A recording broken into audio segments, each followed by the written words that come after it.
Record, I'm sorry. Welcome to our lunch and learn about tzedakah. We're talking about the definition of tzedakah, meaning righteousness, and that it is my responsibility as someone who is fortunate to share with people who may not. I'm going to put one more time the link to the text we're looking at. Any questions or comments about the definition of tzedakah and how it would be different than how we might understand charity? Does it make sense, the difference between them? Can I ask a question? Please. Why did it come to be that it has two definitions that we associated with the word charity? I think it's because in some ways it's the most natural translation, right? If you bring money to help other people, that sounds like charity. That's the word in English. But it has, I think it's a Christian understanding of the word charity. And it's just, it's a very different concept. Like, I don't know, when Jews hear charity, maybe they think of it as tzedakah and they think about it as just helping others because we're obligated to make sure we help others. Like if you think of tithing in the Torah, right, in the Bible, like the idea of giving 10% of your income. And I know that there are churches and stuff that also, encourage people to do that. The idea of tithing is not, oh, out of the goodness of my heart, I want to help other people. It's like, I am responsible for giving 10% of my income to other people to help people who, don't have the fortune I have, right? And it's a concept that Jews often will teach their children, right? If you give money to a child, right, the idea might be, let's give some of it to put it in the tzedakah box. Let's give some to others. Did they answer the question, Jen? Yep, thank you. Good. Any other comments or questions about the definition of charity before we go on?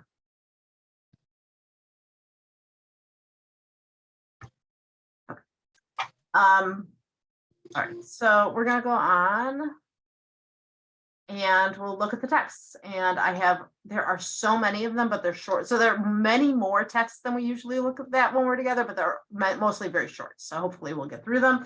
And I want you to think about as we go through all of these, what new things it teaches you about the dimension of tzedakah. But the fact that there are so many texts about it, and I could have given you a lot more, show you what an important value it is, right? That has been written about so much. Do I have a volunteer who would like to read the first text? That's the one Leviticus? Yep. I'll read it. Great, thank you, Marilyn. And when you reap the harvest of your land, thou shalt not wholly reap the corners of thy field, neither shalt thou gather the gleaning of thy harvest.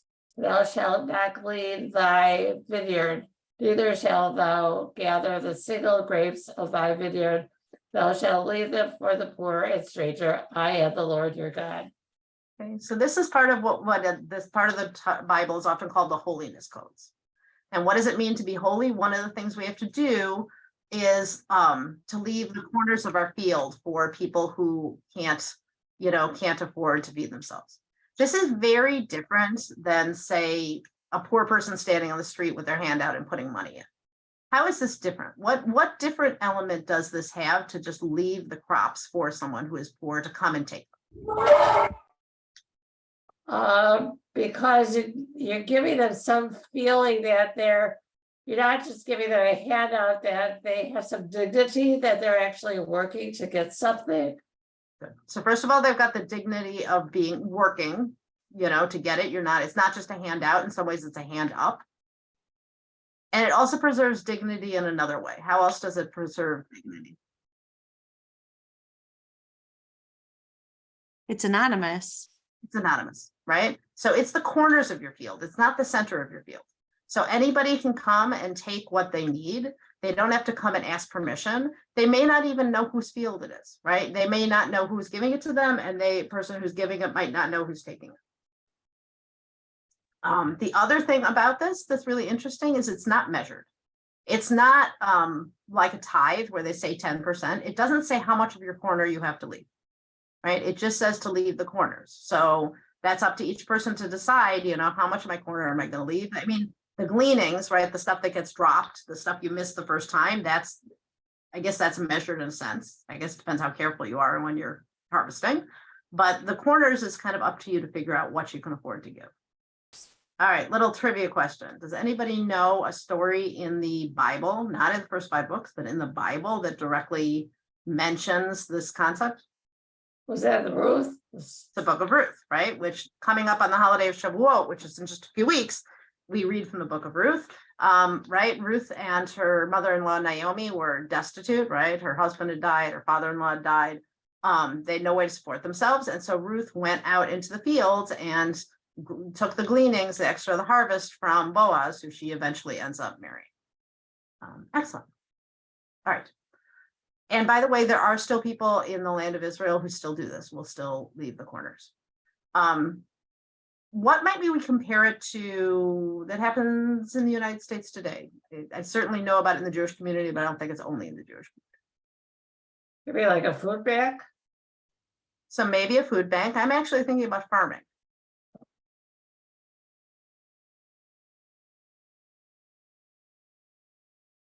What happens out at Rainbow Day Camp?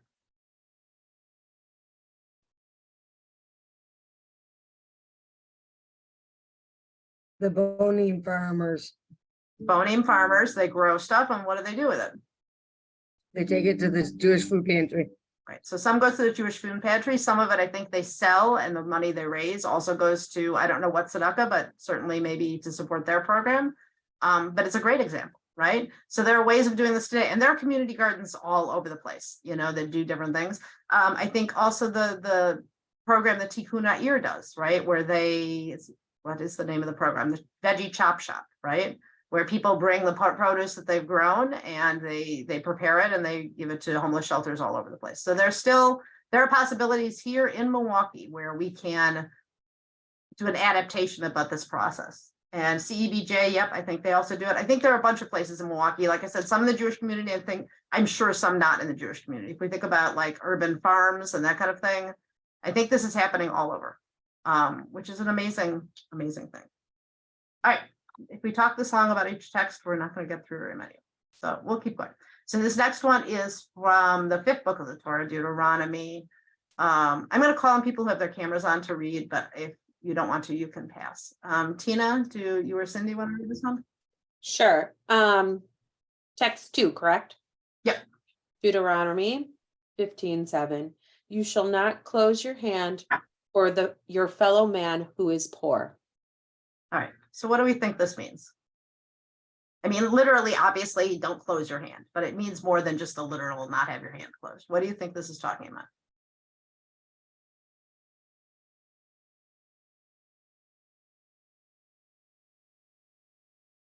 Generous.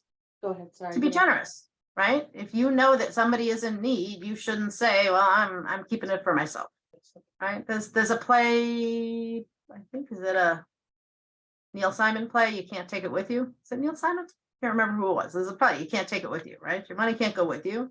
You should not keep the money to yourself, right? You should help people who are poor. Right. Let's go on. Number 3. Jen, you want to read number 3? The end result of tzedakah will be peace. Okay. What does that mean? Right. So Elizabeth okay, I got to read the chat.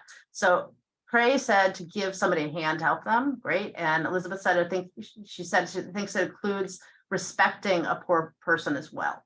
And I think that's right, right? You're not closing your hand. You shouldn't make them feel embarrassed if they've asked for help. Perfect. All right. The end of result of tzedakah will be peace. How can giving tzedakah lead to peace? Peace in your heart. Peace in your heart. You can feel good about doing it.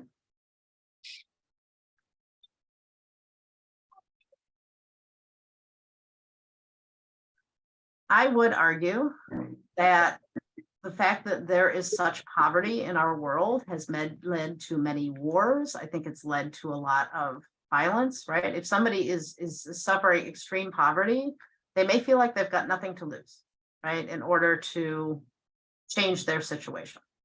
So if people were really looking out for each other and supporting one another, might be a much more peaceful planet. Yeah. Okay. All right, number 4 from Proverbs, which is also a part of the Bible. Amy, you want to read this one? A person who runs to do just, good, and kind deeds attains life, success, and honor. What do you think is the key? What new has been added to this one?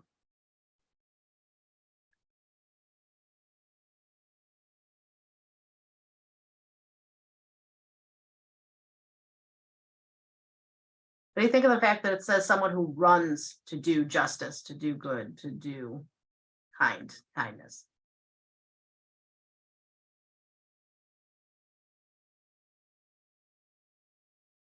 So this is the difference between, I'll think federation for a minute, because we're trying to finish up our annual campaign, right? So there's some people, when the annual campaign is announced, they run to do it. Oh, federation, I know I want to support it. Beginning of the annual campaign, first day of the campaign, they're there. Here's my pledge. Here's my money. I'm all in. And there are some people who are even like regular donors that donate to us every single year, who we have to chase, right? To this last part of the campaign ends at the end of June. It's middle of May. We're still chasing after them. Will you give? Will you give? Will you give? And a lot of times it's not that they're not going to give, but they're not running to do it. Now, sometimes that's a good reason, right? Maybe they are not sure where they're at financially. They want to give as big of a gift as they can. They're waiting to see, how the year has gone. I'm not trying to criticize anyone, and anyone who's giving, it's a good thing. But this is somebody who runs to do good, right? There's a lot of Jewish traditions happen in the morning, right? I don't know if you've ever heard, a lot of times a bris, a brit milah, like the circumcision, a lot of times it happens in the morning. Because the idea that I want to do this good thing, as soon as I can do it, I'm going to do this commandment. So it's the idea to run to do good. And this also has a reward, right? If you're running to do good, you're going to attain life, success, and honor. Okay. There are a bunch of places we're going to look at this that it talks about giving tzedakah in order to get this other benefit. And I want to read a few more of them, but I want you to think about that, about giving in order to get something in return, or just giving for just to do a good thing. I want you to think about the difference there and what your thoughts are. All right, number 5. Marilyn, you want to read us number 5? The Mishnah one? Yep.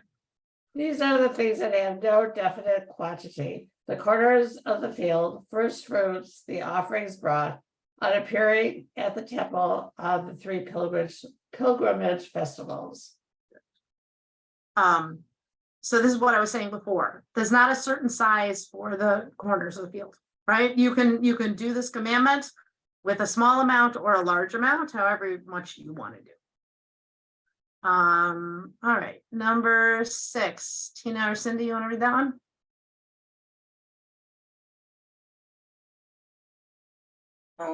Shimon, the son of Rabban Gamli, says, "It is not what one says, but rather what one does. That makes all the difference in the world." That's true.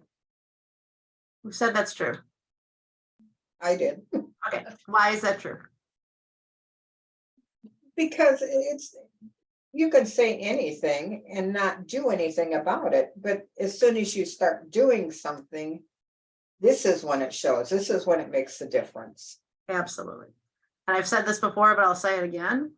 Judaism is more than anything else a religion of action and deeds, not of belief, right? You can really believe that tzedakah and giving is a good thing, but if you never actually do it, it doesn't make a difference, right? Oh, I believe in helping the world and giving money away, but I never give anything, then it really has not made a difference to the world.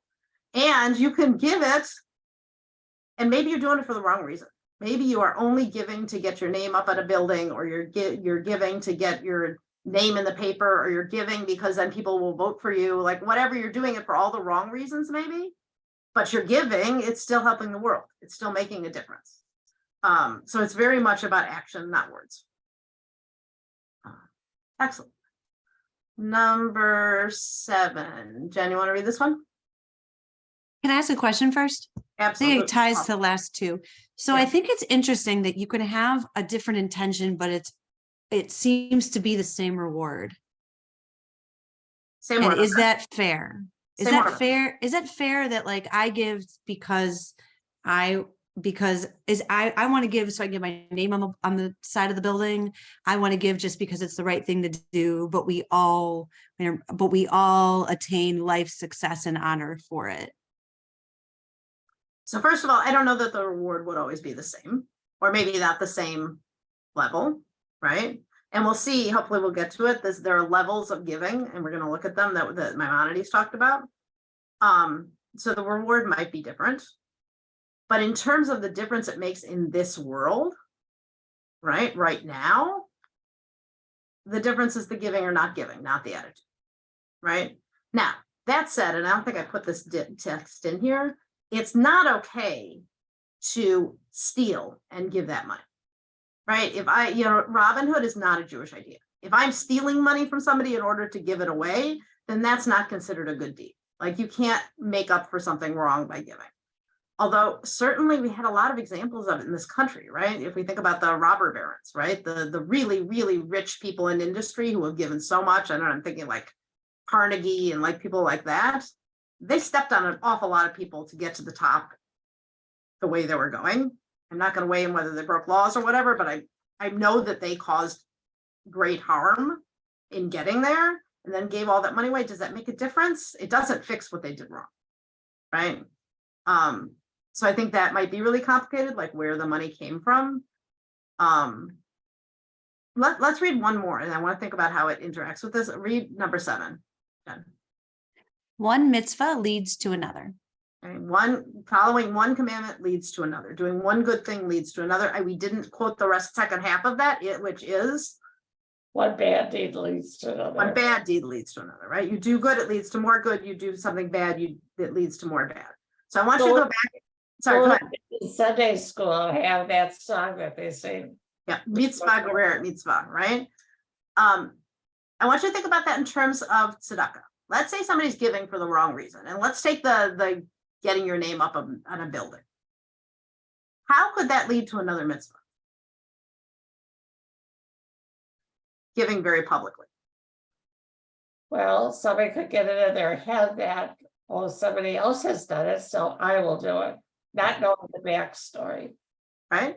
Somebody else gave, I'm going to give too. Like that, I don't know what it's called, but isn't there some like act that a bunch of billionaires in the US have signed that give away a certain percentage of their wealth in their lifetime? That's what I'm talking about. I think Warren Buffett started it. Yeah, right. Okay. I think so.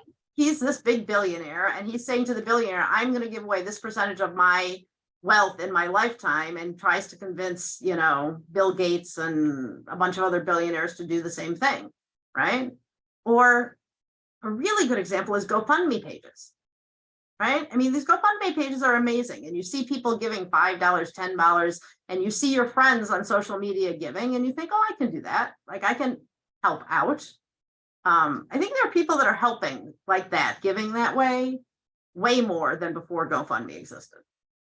Like you used to see those things right on the news. They'd set up a bank account in an emergency or whatever. But I think this is really proliferating with one mitzvah leading to another. Thoughts, questions, comments? Do you agree with me? You can disagree with me, by the way. Okay. Keep going. So number 8. Now he's going to start talking about different kinds of givers, right? And this is sort of getting at what Jen was talking about. Amy, you want to read this one? There are 4 kinds of givers to tzedakah, charity. One who gives to give, but does not wish for others to give. He has an evil eye with respect to others. One who wishes for others to give, and he himself does not give. He has an evil eye with respect to himself. One who gives and wishes that others will give, that's a chassid, righteous person. Yep. One who does not give and does not wish that others will give, that's a rasha, wicked person. So we've got 4 types of givers, right? The evil one is the one that doesn't give and doesn't want anybody else to give, right? And the really righteous person is the person who gives and wants other people to give. So let's think of the other two, right? The one who wishes to give but doesn't care if anybody else gives, that's a person is an evil eye with respect to others, like doesn't really care about other people's souls. And then the other person, the person who wants other people to give but doesn't want to give himself, and they have like an evil approach, respect toward themselves. What do you think about it? What do you think about that? Which is better, to give yourself and not want others to give, or to want others to give and not give yourself? I think people who like wishes to give but doesn't care if other people give, like might be in it for the wrong reason. Like in that, like talking about some of those selfish reasons of like, I want to be recognized, but I don't care if anyone else does. Okay. What do people who want other people to give but don't give themselves? Maybe they don't have it to give. That may make sense. And so maybe they don't have money to give, but their way of giving back is trying to get other people to give. Excellent. So that might be like the person who volunteers for an organization to solicit and try and ask other people to give. Excellent. Great. When they think of charity, does that mean money? Does that mean like time? Does that mean food? Like at the beginning, it sounded like it was food. Now it sounds like we're talking about giving money. Yep. I think that usually in the classic sense, in the classic texts, it's talking about material things. Could be food, it could be money, it could be clothing, it could be, you know, something that is like literally sustaining someone, right? Helping other people in different ways. Like, that's a really good question for Faye. I want to get back to that in a second. Faye, sorry. Let's say my neighbor needs somebody to babysit their kids so they can go to work, right? I think that would, and this is like kind of, I don't know if this is an important distinction, but I think that would be more tikkun olam, repairing the world, making the world a better place, which is also a really good thing. But I think if we like tried to get at what the rabbis were talking about, they were talking about more physical or monetary things, right? That doesn't make the tikkun olam less important, right? And if what I'm doing, let's say there's a fundraising something and I don't feel comfortable asking other people for money, right? But I'm willing to babysit at the event so other people can ask people for money. Like you are still enabling that money to be gotten. I'm not sure we've used the word tzedakah in the classic sense. I think we'd use the word tikkun olam, but it's also a good thing. They're also very good things. It's very technical. But I think tzedakah in today's world has just become to be understood as anything that leads to giving. So, and there definitely is a sense that if you don't have money to give, there are other ways to give. You can give your time and your talents and lots of other things. All right, there are two comments I want to look here. So Frey said, does it really matter what their motives are as long as they are giving to help others? And I think that's what I'm saying, Frey, is that because Judaism is a religion of action, ultimately, no, as long as they're not breaking the law to do it. If somebody is giving to others in order to launder their money that they've stolen from other people, right, then I think that it does matter, right? But other than that, like if you're giving money that you've earned yourself honestly, I don't think it matters your motive. And in some ways, I'd even say like that person who wants to get their name put on the building, that might inspire other people to give. So even if you might say it might be a selfish motivation, if it ends up leading to more people to give and more people to get help, like I don't see that as a bad thing. What do you guys think? Do you agree with that? And Lexi said, I think it's offering whatever you have to give, whether it's money or food or even just telling people about the fundraiser. Absolutely. I mean, they all are leading to good, and like, I'm not sure if the semantics matter of what we call it, right? It's all certainly good things, and it all certainly can lead to raising money. And most places I've seen that do fundraisers, if people want to volunteer, give them alternate ways, right? You can ask people for money, or you could write thank you notes to people who gave money, or you could make thank you phone calls, or you could put out the food for the people who are making the, like there are lots of different ways to do it. Yeah. All right. Did that answer those questions? Great. All right, let's keep playing. I love this next one. By the way, if you've noticed the start, I started with the quotes that were from farthest back in history, and we're moving up in time. So we're now at like 350 CE. Forget where I left off. Cindy, do you want to read this one, number 9? Certainly. Tzedakah outweighs all other commandments. Okay, so basically this is saying that if you give tzedakah, it's more important than any other commandment, than keeping kosher or lighting Shabbat candles or eating matzah on Passover. I do want to put in that there are quite a few other things that the Torah then tells you are equal to all the other commandments. For example, interestingly, there's a place in the Talmud that says if you're honest in business, it's like fulfilling all the other commandments. And there's a place that there are other things that it puts in this category, and they're not coming to my mind in that moment. But it shows you the value of tzedakah, how important it is. Lizzie said, well, I do think there is ego involved when one requires that your name is prominently displayed, but if one is honored by others, it's not just ego. Oh, Judy said that.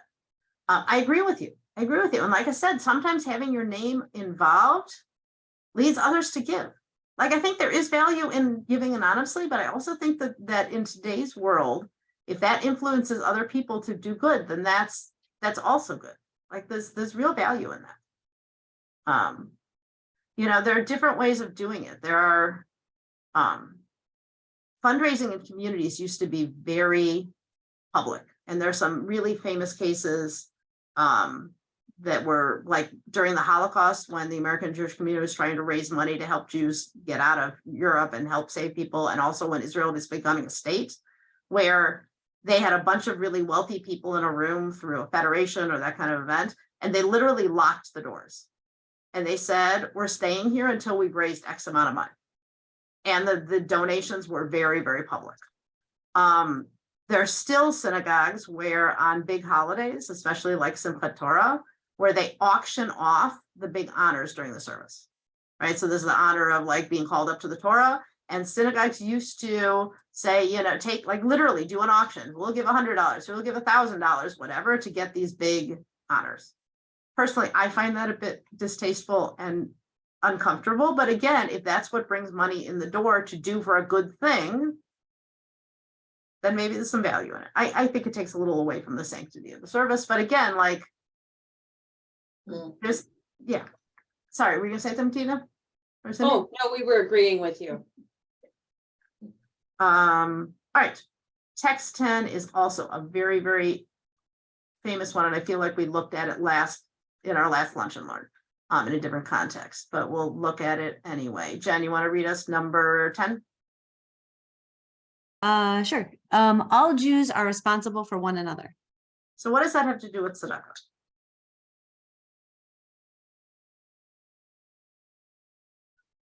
We're responsible to take care of one another and meet each other's needs, whether that's food or shelter or money. Do any of you know how the JCC in Milwaukee got started? Okay, so the name of what became the JCC when it was founded in the late 1800s was the Settlement House. And it was started by a Jewish woman in Milwaukee named Lizzie Candor. And she also wrote the Settlement Cookbook, if you guys have heard about that, which is a very famous Jewish cookbook. And she recognized that there were Jews, poor Jews. She was part of the German immigration who had already been in Milwaukee for a while. And there were poor Jews coming to Milwaukee from Eastern Europe. And many of them didn't have jobs, or they didn't know how to speak English, or they didn't have a good place to live. And she started an organization to help them. And they had classes in English, and they had cooking classes, which is where the Settlement book came from. And it was a way to give these new immigrants a step up, right? Jews are famous for taking care of their own, right? That's why we have a Jewish family services, right? That started out with taking care of Jewish orphans before there was like a foster system in the United States. Milwaukee still has a Jewish Free Loan Association where you can get a loan with no interest, right? All of these started in the Jewish community because there literally are laws telling us that we need to take care of each other. And in Orthodox communities, there are also, in addition to these, even more things that exist. So there's something called a gemach. I don't know what the literal Yiddish word means, but it's when people give things that they don't need for other people in the community who need them. So Chicago has a big gemach for furniture. So when my daughter and son-in-law got married this summer, they needed to furnish an apartment and they were just starting out. They didn't have much money. And they went to this gemach in Chicago and they could have all the furniture they could fit in a car or in a truck or whatever. This, they could get it out of there, they could have it. Because people, when they don't need their furniture, they're getting new furniture, they donate it, and then new couples starting out can get it, or people who are in poverty, etc. When Shoshi got married, instead of going out and buying myself a dress that I would wear once, the west side of Milwaukee has a gemach, and I went and looked at all these fancy dresses, and for a donation to them and then dry cleaning the dress afterwards, I borrowed a dress. They have these for wedding dresses. They have them for all sorts of different things where the community helps each other out. I'm not saying it doesn't happen outside the Jewish community, but I'm saying that this has very strong Jewish roots. This idea that we're responsible to take care of each other. Anybody want to add anything to that? Questions, comments? Have you guys heard of that before? I've never heard of that. But is that for non-Jewish people too, or just Jewish people? I think it depends what you're talking about, right? I mean, if you think about the Jewish community food pantry, most of the people that are helped are not Jewish, right? And it all comes out of the same desire. I think some of these are generally set up for the Jewish community to help each other. I don't know what would happen if non-Jews came and asked for the help. So where are they housed? So I know that like the gemach for furniture, I actually went there with my kids. It had furniture, it had clothing, it had baby toys, it had books, it had all sorts of stuff. And it was in West Rogers Park in Chicago. And I'm pretty sure in order to do that, you got referred by a rabbi. So I don't know how a non-Jew would necessarily get to it. It's like something the Orthodox community does primarily, I think, for the Orthodox community. And the West Side as well, it's kind of run, the gemachs on the West Side, baby items, weddings, like different people in their basements have the area, and the rabbi will refer different people to it. So I don't know the answer to that. I know that the Jewish Free Loan in Milwaukee set up a program for people who worked for Jewish organizations. They did this during COVID to help out. Like I think people work at the JCC were able to get, a free loan if they needed it through Milwaukee Jewish Free Loan. I don't know if somebody totally not related to the Jewish community could get that. I don't know what the rules are. So Lizzie is saying that her sister has the gemach for the TAM uniform. It's a perfect example, right? You have a high school kid with a uniform, they wear it for 4 years, they got extra clothes they're not going to need when it's gone through the last kid in the family. You donate it here and somebody ends up using it.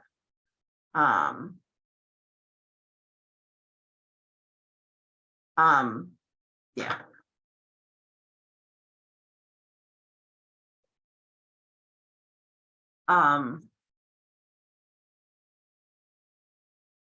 Did I answer all the questions? Okay. All right, so here is a new one. This is very interesting. Marilyn, want to read us number 11? We're still with Talmudic texts. Who gives tzedakah in secret is greater than Moses, our teacher. So comparing somebody to Moses is a very high level, and it's saying if you give it in secret, that's a great thing, right? Because this is about the motivation, right? You're not doing it in order to get credit. As we said, there's some good things about doing it publicly, but there's also a really great thing about doing it anonymously. And you will see, wherever you see lists of donors in the Jewish community, you will see some that say anonymous, anonymous, anonymous, because that's how some people want to do it, right? They don't want to be recognized for what they're doing. All right, number 12, really important concept. Tina or Cindy, do you want to read us number 12?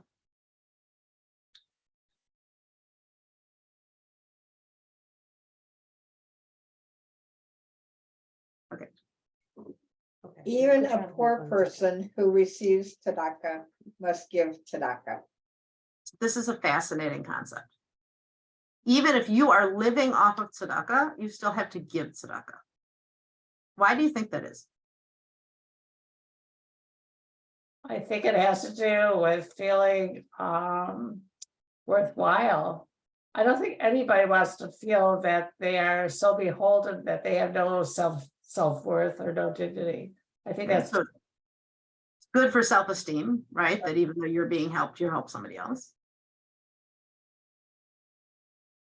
I think it's also based on the idea that no matter how tough your life is, there's always somebody worse off, right? There's somebody that you can help.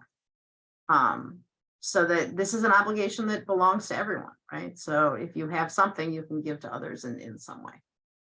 Does this have a sense of like a pay it forward? Is that For sure. Yeah. I mean, I think it's both pay it forward and it's now, right? Like if somebody gives me $100 to Tzedakah, if I can give $1 of it to somebody else, to help somebody else who's like, that's a now thing, but for sure pay it forward, right? And one of the many roles in my job is doing camp scholarships.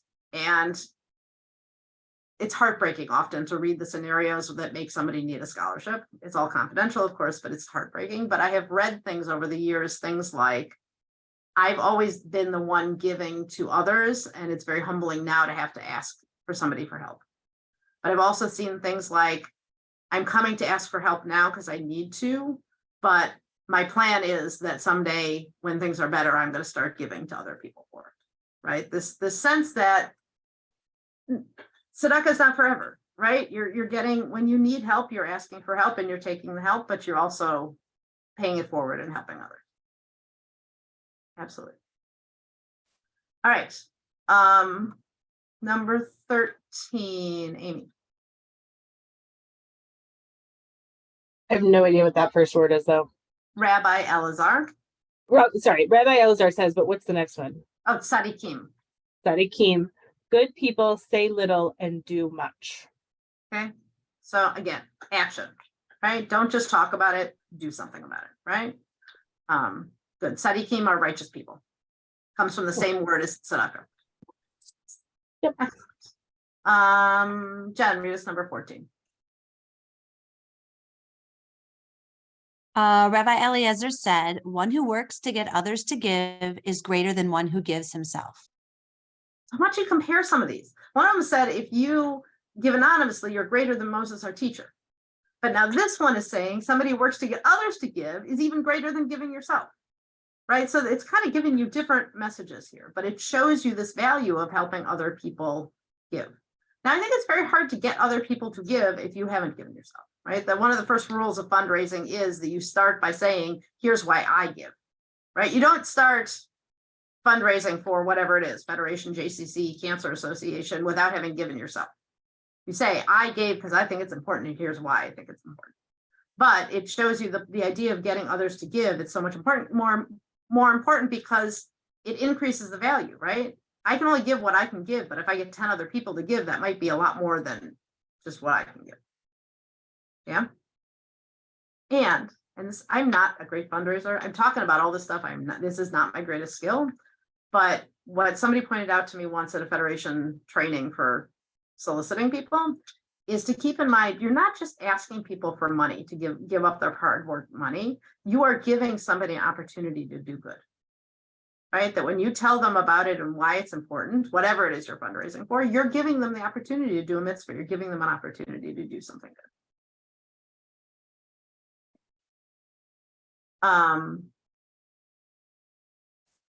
Number 15, Marilyn.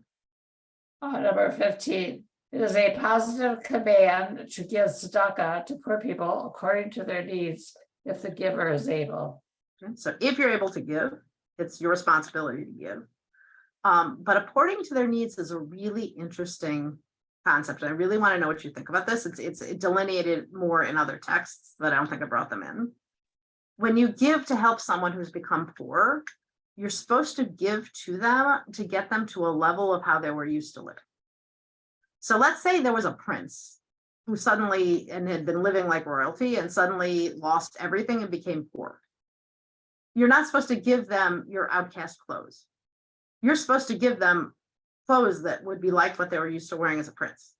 Or you should give them food like what they were used to living when they were a prince. What do you What think if of you that? don't have that?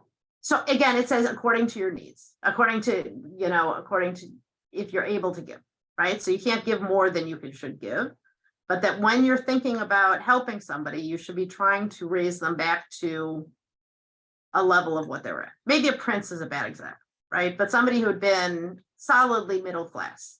You're not supposed to give them just enough to like what they'd eat at a soup kitchen. What do you think about that?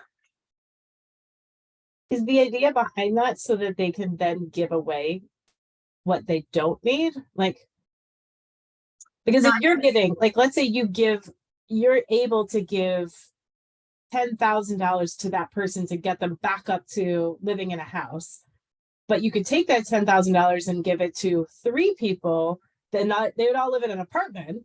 They still have a roof over their heads, but you're helping 3 people instead of 1. And this is where I think it's really tough. And I'm not sure I agree with it, right? I think part of what this is telling us is you shouldn't give them your junk, right? Like when my kids are like gathering stuff that we're going to give away, right? That doesn't fit anymore. If they've got stuff with holes in it, I tell them to throw it away or to recycle it even better. Because whoever's poor is not going to want, socks with holes in them, right? What I heard somebody in Goodwill was talking about this once. You shouldn't give something away that you wouldn't give to your grandmother, right? Like if it's not good enough for you, you shouldn't be giving it to somebody else. So I think it's like sort of the respect you're giving to somebody, or like every time I volunteered at any kind of food bank, you end up getting stuff that's like food that's been expired for 10 years. Right? If you're not going to eat it yourself, it's not good enough for you to eat. That's not what you should be giving to a food pantry. So maybe some of it is like this dignity of those you're giving to. It almost gives you the sense to like think about what you're giving before you give it. Yeah. All right, numbers. Can I Yeah. interrupt you and ask a question? Yeah. You can parking lot this one. So the kind of the sense I'm getting is the ones that we've read are really giving direction to the giver.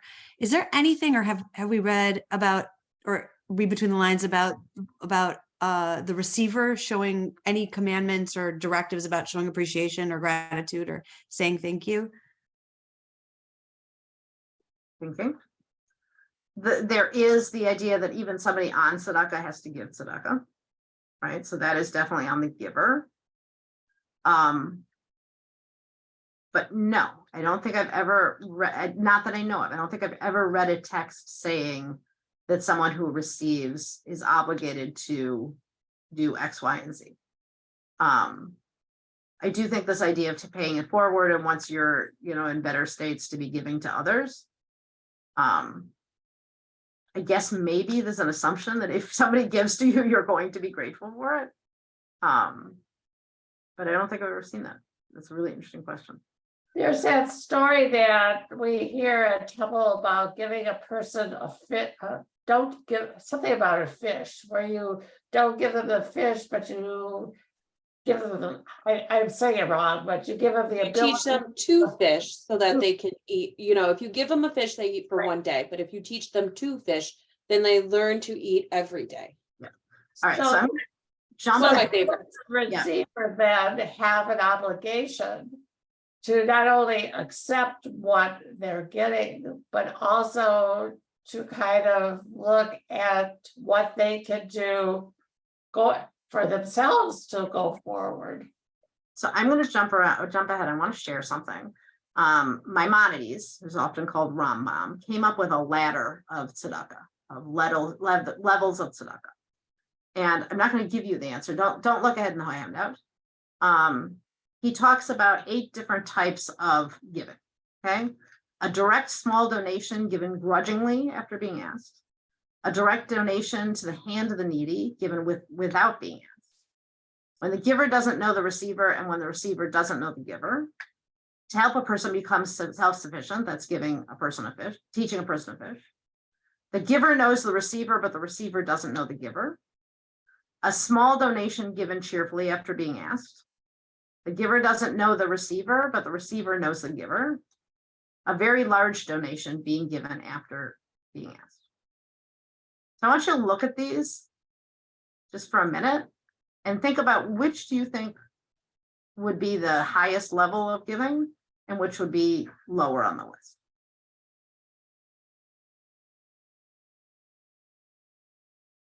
Anyone have any guesses, like what you think would be a high level and what you think would be a low level? I'd say either one.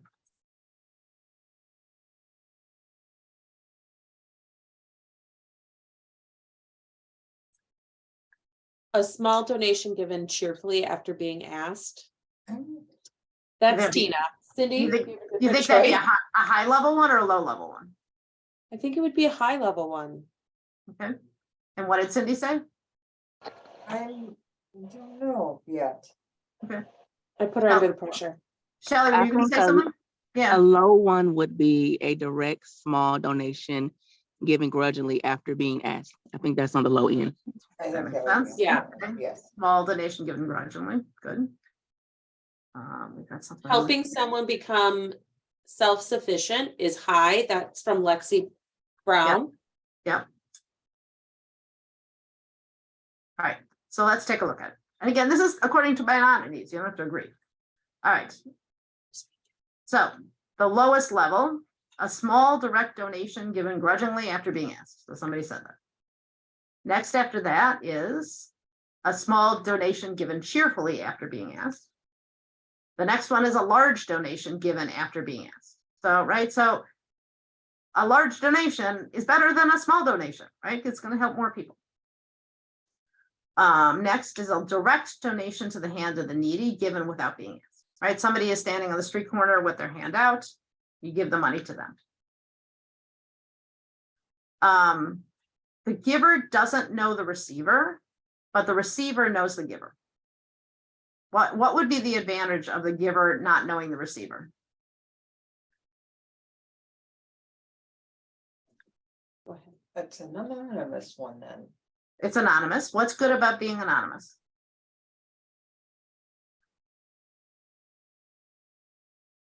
You're not doing it for reward. You're not doing it for a Motive reward. is different. Yeah, and you're not going to look down on the person, right? You don't know who it is that needed your help. This Right. preserving their dignity. Okay. Next level up is the giver knows the receiver, but the receiver doesn't know the giver. Okay, and again, that's protecting their privacy. They don't have to feel like they owe you, right? They're just they're getting the help.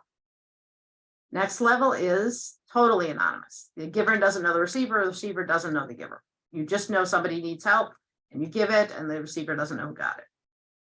And the highest level, which somebody guessed, is to help a person become self-sufficient, right? Teach someone to fish, they'll give someone a fish, they'll eat for a day. Teach someone to fish, they'll eat for a lifetime.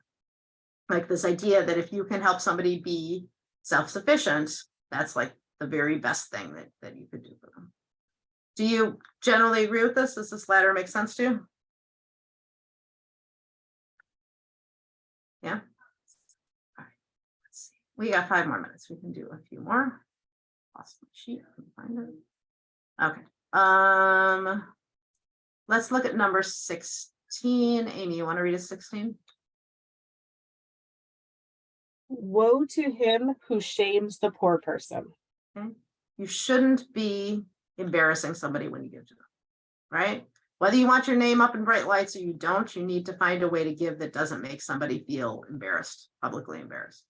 There's a wonderful story, I'll tell it just really briefly, of a beggar who shows up at a wedding, right? And there used to be, once upon a time, weddings were not by invitation. Jewish weddings were not by invitation. Everybody in the town would show up, and it would be a time that the people who in the town were poor would get a good meal, right? Anybody was welcome, you'd get to go. And this is a story of this guy who is very poor, shows up in rags at the wedding, and they kind of push him out the door. They won't let him in. They won't give him food. They embarrass him. You know, oh, we don't need, you know, somebody dressed like a slob coming in here, and they send him away. And a little while later, it's the feast. This same beggar puts on really fancy clothing and shows up again at the wedding, and they don't recognize him. They don't know him, but he thinks, oh, this is a guest of honor. And they show him to one of the best seats in the house, and they start feeding him, you know, bringing him all this good food. And the guy starts taking the food and putting it into his pockets. He like opens up his pocket and pours in a glass of wine. He opens up another pocket and pours in the soup. Like he's making a huge mess all over the place. And they're like, what are you doing? And he's like, well, I'm feeding my clothes because clearly that's what makes a difference to you. Because when I was dressed in rags, you wouldn't let me in. And now that I'm in fancy clothes, you want to honor me. So you must be feeding my clothes. I mean, it's a story. It's a cute story. All right, the next one is also about embarrassing. This is an interesting one. Text 18. Marilyn, want to read us 18? Any city in which there is a Jewish community is obligated to raise up collections of tzedakah. People who are well known and trustworthy should go door to door among the people from Sabbath Eve to Sabbath. Okay. So the idea that there are people who literally were like the tax collectors of the city who were going around to collect money for charity. And this still happens, by the way, in Jewish communities, in like tight-knit Jewish communities. So I have a study partner who lives in Muncie, New York, not Muncie, in Indiana, which is this huge, very Orthodox Jewish community. And very often when I'm talking to her, there's people knocking on the door, literally coming to ask for money for tzedakah.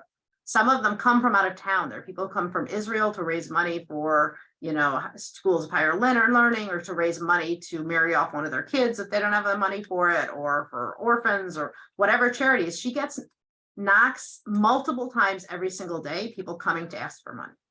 And this idea that there's a responsibility to help other people in the community, that this is something a community does, is still very much of a concept. And I know this also happens on the west side of Wall, that people will come door to door. Is this why on Friday nights, is this the origin of on Friday nights, why we have our tzedakah box on the Great table question. and we put some coins in? Great question. So it is, we're actually supposed to give tzedakah, give money to help other people every single day, right? And so there's some people have a tradition of having a tzedakah box in their kitchen. So they see it like every single day. The reason it's become such a big thing on Fridays is that one day a week we don't give money is on the Sabbath, on Shabbat, because according to tradition, you don't handle money on Shabbat. So on Fridays before candle lighting, you give extra money because you can't give the next day on Shabbat. So there are many synagogues that have like a daily service, a daily minyan will have a tzedakah box in there. And there's like a part during the service where people will, like toward the end of services, will literally go up and put money in the tzedakah box. Right, a lot of Jewish preschools will collect money for tzedakah every day. When I went to Sunday school, I know for sure I remember very well putting money in tzedakah box every week. They'd pass around something to give tzedakah.